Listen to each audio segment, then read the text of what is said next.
Oh my gosh! Guys, hindi ko kinaya. Mag-part 2 tayo sa pipino. Oh my God! Guys, damak-damak. Perte ka damak kung sa Ilonggo pa. Kadiri, as in kadiri talaga. Kadiri ka ate. Ano pinagagawa mo sa sarili mo? Ang 2 butas pinaksakan mo. Ang 2 butas pinaksakan mo ng pipino. Oh my God! Hindi ko kinaya yung performance mo ate. Ano nang nangyayari sa mundo? Ano nang nangyayari sa'yo? Naku po! At proud na proud ka pa ate. Proud na proud ka sa sakang mo. Proud na proud ka sa mukha mo.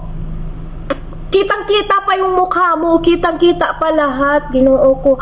Ano ba ate? Talaga? O sige, sabihin na natin, wala ka ng respeto sa sarili mo. Yes, wala kang respeto sa sarili mo. Pero irespeto mo naman ang pipino. Kawawa naman. Ako lang yung naawa sa pipino ate. Imagine mo yun. Hindi ko kinaya yung performance mo ate. Bakit baga naman itong mga taong ito? Aba? Bakit kayo gumagawa ng ganyan? Hindi ko kinaya yung performance level mo ate. Diyos ko po. Yung parang masusuka ka na lang. Siguro kung may kumakain at may mag-send ng video na ganon, masusuka na lang. Ay, salamat pala doon sa mga nagsisend ng mga video na hindi ko talaga kinaya. Kaya tayo nagkakaroon ng reaction video kasi mayroon pong nakakarating sa atin na mga ganyang tao. Pinapaabot sa atin na ganyan. Kapag may mga gumagawa po ng ganyan, may karampatang parusa po kasi yan. Huwag po tayong gumawa ng mga ganyan, guys. Kasi hindi natin alam, ha? Baka mamaya nandyan na sa bahay ng amo nyo yung huhuli sa inyo. Madali lang madetect. May mukha na si ate. May mukha na talaga siya. So kung ano yung mukha sa baba niya, yun din yung mukha sa taas.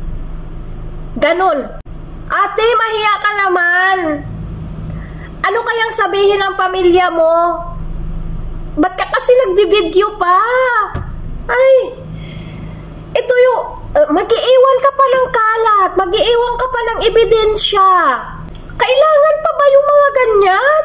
Hindi ko din masagot sa sarili ko kung bakit may gumagawa ng mga ganyang bagay na ikakapahamak mo, na ikapapahamak nyo. Aba, ate, isipin mo ha, kapag naputol yung pipino dyan, problema. Sino ang sasagot ng problema mo ate? Ikaw? Dahil sa kakatihan mo, naputol yan. Ni dyan operahan ate. Hindi ko ipasok sa utak ko kung anong mangyayari. Alam mo ba?